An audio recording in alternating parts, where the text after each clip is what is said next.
Assalamualaikum warahmatullahi wabarakatuh. Hamdan wa syukran lillah. Assalatu wassalamu ala rasulillah la nabiyya ba'dah. Masyarul muslimin dimanapun antum berada, sebuah pembahasan besar tentang Imam Mahdi seringkali menjadi perdebatan. Bahkan tidak sedikit orang-orang yang mengingkarinya. Ada yang mengatakan bahwa itu hanyalah tahayul belaka. Itu hanyalah pengharapan yang tidak penting. Atau mungkin itu sebatas teori-teori belaka yang menganggap bahwa kita ini udah terpuruk. Sementara kita butuh pembaharu. Dan pembaharu tersebut kita anggap dari agama lah, dari manapun. Jadi pembahasan-pembahasan ini seringkali menemukan titik ujung bahwa itu tidak mungkin terjadi. Seperti dulu mungkin orang mengatakan bahwa Indonesia nggak bakal merdeka. 3 abad proses penjajahan, Indonesia itu nggak mungkin merdeka. Bagaimana prosesnya sementara seluruh orang-orang tua kita udah banyak yang meninggal, kerja paksa atau sebagainya, itu sudah terjadi. Wallahu alam. Ternyata Allah memberikan hidayah dan petunjuknya sehingga Indonesia tetap merdeka. Indonesia aja bisa seperti itu. Apalagi berbicara tatanan dunia. Pastilah Allah berikan sebuah petunjuk untuk menyelamatkan umat manusia dari keterpurukan yang sedang terjadi, bahkan sedang dialami oleh setiap umat muslim dimanapun kalian berada. Pesan ini saya sampaikan bahwa maksud dan tujuan saya ingin mengingatkan tentang sebuah peristiwa yang akan besar terjadi di kalangan kita tentang huru-hara akhir zaman ini. Dan pada kesempatan kali ini saya ingin berdiskusi kepada kita semua bahwa teori tentang Imam Mahdi itu sering menjadi bantahan-bantahan. Kita harus melihat dulu, teman-teman sekalian dimanapun antum berada, bahwa pada dasarnya ini sudah terjadi jauh sebelum kita membicarakan hari ini. Perdebatan tentang Imam Mahdi sudah terjadi. Pada sebuah buku banyak membicarakan tentang dari era 1900 hingga hari ini. Perdebatan tentang Imam Mahdi itu masih terjadi. Bahkan perdebatan ini hingga ke kalangan para cendekiawan.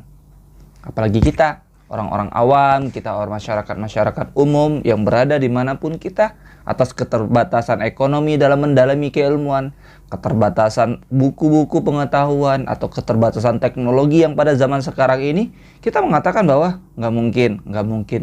Jauh sebelum kita, di tahun 1900-an, itu sudah terjadi. Siapa tokoh-tokohnya yang berani membantah, bahkan menggugat kejadian ini? Ada 2 orang tokoh yang sangat terkenal, yaitu pertama ada Jamaluddin Al-Afghani, yang kedua yaitu Muhammad Abduh. Pendapat keduanya ini mengatakan bahwa sudahlah berbicara tentang Imam Mahdi. Itu nggak ada. Itu hanya sebatas teori-teori belaka. Karena sampai hari ini kita masih terpuruk.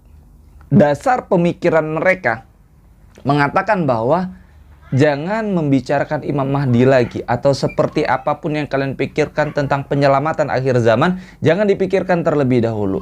Karena kondisi kita hari ini masih terpuruk. Pemikirannya itu didasarkan bahwa dulu di era, bahkan sampai sekarang 16, 17, 18, 19 Masehi hingga hari ini di tahun 20 Masehi, kita masih mengalami beberapa keterbelakangan walaupun tidak seterpuruk kemarin. Kita lihat di bidang akidah, kesyirikan terjadi di mana-mana. Akhir dari sebuah peristiwa kehancuran Islam itu terjadi pada Khilafah Utsmaniyah yang berada di Turki. Itu mengalami keterpurukan, sehingga digantilah dan kita menjadi kaum-kaum moderat dan kaum-kaum modern yang menganggap bahwa halal haram menjadi hantam. Di bidang akidah kita mengalami keterpurukan, ada pembatasan-pembatasan, kalau begini bid'ah, kalau begini itu hal yang baru, ini bukan modern, ini nggak keren, ini keterbelakangan. Kita dihantam dengan pemikiran-pemikiran yang kita anggap sepele. ternyata itu menghancurkan akidah kita. Permasalahan azan itu seperti biasa mengganggu ketertiban umum, suaranya mengganggu kenyamanan.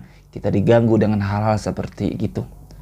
Perkara kita sering tadarusan, kenapa terlalu sering mengaji, sementara itu nanti menjadi biang-biang teroris. Hal-hal seperti itu kita selalu dihantam dengan pemikiran-pemikiran yang untuk menghancurkan akidah kita. Tujuannya apa? Sederhana. Semakin lalai kita membaca Al-Quran, semakin malas kita mendengarkan suara-suara azan. Akibatnya, kita tidak mendalami dan memahami dari ajaran agama kita sendiri. Itu yang pertama. Selanjutnya, ada di bidang ekonomi. Kondisi ekonomi hari ini, bahkan sebelum-sebelumnya, itu dimonopoli. Bagaimana kita anggap monopoli itu terjadi? Siapa penguasa-penguasa besar yang menjadikan ini sebagai ladang pribadi mereka?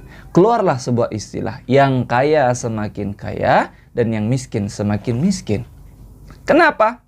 Karena roda perekonomian dunia, bahkan perekonomian Indonesia, itu sedikit banyaknya sudah mulai dimonopoli, bahkan telah dimonopoli sekian lama dan terus terjadi hingga hari ini.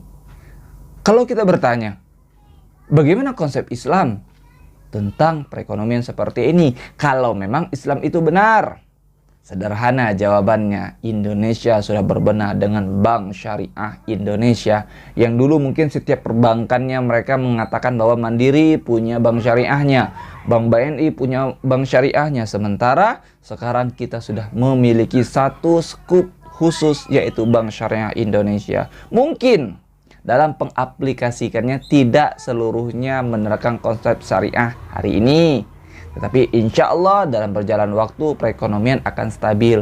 Bagaimana untuk mengelolanya? Ada namanya konsep kerjasama.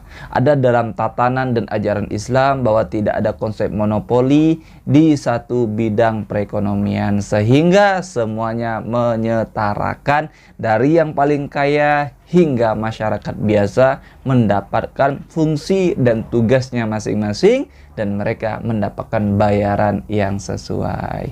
Sehingga tidak ada lagi istilah bahwa kamu hanya bekerja sekian hari, ketika kamu libur kamu tidak dibayar. Padahal libur atas dasar sakit, libur atas dasar musibah, libur atas dasar ada hal-hal lain yang tidak bisa dipungkiri.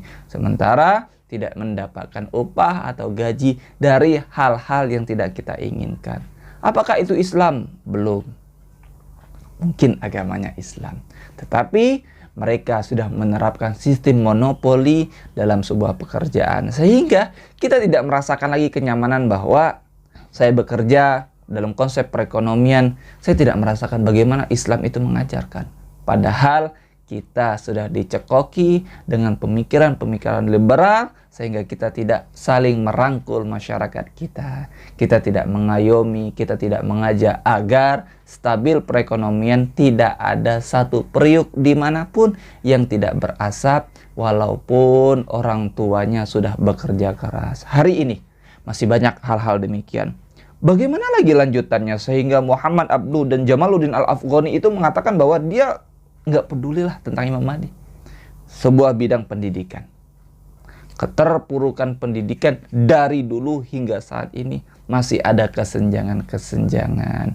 Bagaimana kesenjangan itu terjadi? Pertama, atas keterbatasannya wilayah mungkin. Kedua, keterbatasan informasi. Ketiga, ada sistem yang diatur sedemikian rupa. Bahkan mungkin kalau kita sering mendengar bagaimana saudara-saudara kita di Palestina, keterbatasan ekonominya bagaimana, keterbatasan pendidikannya bagaimana, hanya bermodalkan ketapel mereka untuk mempertahankan Masjidil Aqsa. Sungguh miris. Tapi itu yang terjadi hari ini. Bagaimana kaum-kaum berpendidikan menyelamatkan ini? Apakah cukup kita dengan turun ke jalan? Apakah cukup kita dengan menyuarakan dengan aksi tulis tangan? Atau kita menandakan tanda tangan? Atau kita mengadakan sebatas kumpulan-kumpulan untuk menyelamatkan Palestina? Enggak. Tidak cukup sebatas itu, kawan-kawanku.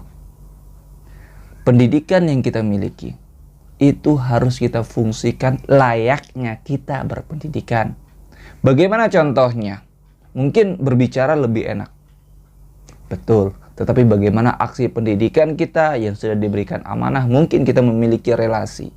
Mungkin kita memiliki jalur-jalur pendidikan. Ayo rangkul semuanya dengan pendidikan. Kita ajak mereka mengetahui bagaimana pola hidup nyaman. Bagaimana mereka untuk bisa bertahan hidup dengan baik. Bagaimana mereka bisa menyuarakan aspirasi mereka. Dan kita tetap mengaspirasikan mereka. Di mana? Di kancah internasional. Bahkan sampai hari ini, Indonesia tetap tegas mengatakan bahwa Palestina adalah negara, bukan rampasan atau apapun itu alasannya yang hingga hari ini Israel masih merongrong untuk mengambilnya. Kemudian ada percaturan politik. Percaturan politik sudah dianggap sebagai hal yang umum, rahasia umum tapi terbuka. Yang mana sebuah partai-partai besar memiliki pengaruh dan perekonomian yang besar sehingga semua kepentingan bisa mereka luruskan. Atas dasar-dasar pemikiran seperti ini, Muhammad Abduh beserta turunannya, yaitu ada beberapa muridnya yang cukup keras mengatakan seperti ini, yaitu Muhammad Rashid Ridho, Mustafa Al-Maraghi, Mahmud Shaltut, kemudian ada lagi Muhammad Farid Wajdi, Ahmad Amin, dan lainnya. Dan turunannya yang cukup mengingkari dengan jelas dan tegas itu adalah Muhammad bin Zaid dan Abul A'la Al-Maududi. Mengapa mereka mengingkari? Mungkin saya hanya ingin mengatakan bahwa hal-hal seperti ini mereka mengingkari atas dasar keterbelakangan dari kondisi umat Islam hari ini.